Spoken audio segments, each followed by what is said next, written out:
సన్యాసం పుచ్చుకుని అడవిలో నడుచుకుంటూ వెళ్తున్నారు. అట్లా ఇద్దరు కాషాయ వస్త్రాలు వేసుకున్నారు. దారికి అడ్డంగా ఒక చిన్న కాలువ లాంటిది వచ్చింది. వీళ్ళు అందులో దిగుతారు. ఇక్కడ దాకా నీళ్ళు వస్తే వెళ్ళిపోతారు. ఇద్దరు పొడుగ్గా ఉంటారు, నాట్ ఏ ప్రాబ్లం. ఆ రోజు కూడా దిగి వెళ్ళిపోతుంటే ఒక అమ్మాయి గొంతు వినిపించింది, పావన్ లాంటి అమ్మాయి. స్వామి ఆగండి అని. వెనక్కి తిరిగి చూశాడు గురువు. ఏం కావాలం? నేను కొంచెం షార్ట్గా ఉంటాను సార్, ఇందులో తడిచిపోతాను సార్, అవతల పక్కకి వెళ్ళాలి సార్, మీలో ఎవరైనా ఏమనుకోకుండా నన్ను కాస్త భుజం మీద ఎక్కించుకొని తీసుకెళ్తారా సార్?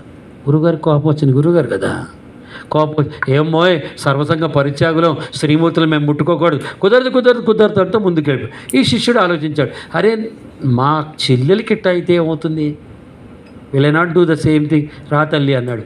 భుజం మీద కూర్చోబెట్టుకున్నాడు. అవతల 4 అడుగులేసి దింపేశాడు. ఆ అమ్మాయి థ్యాంక్స్ చెప్పింది, వెళ్ళిపోయింది. కానీ ఈయన గురువు కదా, కోపం వస్తుంది కదా గురువులకి, చక్క కోపం వచ్చి మాట్లాడకుండా నడుస్తూ పోతున్నాడు. ఈ శిష్యుడు వెంటపడ్డాడు. చివరికి ఒక చోట క్రాస్ చేశాడు. ఏమైంది స్వామి, నా మీద ఏమైనా కోపం వచ్చిందా అన్నాడు. నీకు తెలీదా ఏం జరిగిందో, నీకు తెలీదా అన్నాడు. నాకు తెలియదు స్వామి, చెప్పండి అన్నాడు. చూసి ఇట్లా, ఆ అమ్మాయిని ఎందుకు మోసావు అన్నాడు.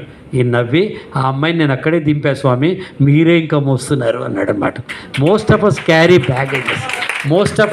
బ్యాగేజెస్, అన్నెసరీ బ్యాగేజెస్ తీసేయండి. రాత్రికి సెటిల్మెంట్. Sorry, thank you. ఏమవుతుంది ఇంతట్లో, ఏమైంది నా తప్ప, ఓకే అమ్మా నీ మనసును నష్టపెట్టినా సారీ అనేసి అయిపోయింది కదా. నేను చూశాను అని అంటుందా, నేను చూస్తాను, ట్రైనింగ్ ఫీల్డ్లో రాకుండా చేస్తాను అంటే ఎందుకు, ఎవడి వల్ల? క్యారింగ్ బ్యాగేజ్ మనమే కదా. అందుకని ఎంత బాగా చెప్పారంటే, ఒక సైకాలజిస్ట్ చెప్పాడు నాకు, ఈవెంట్ హ్యాపెండ్.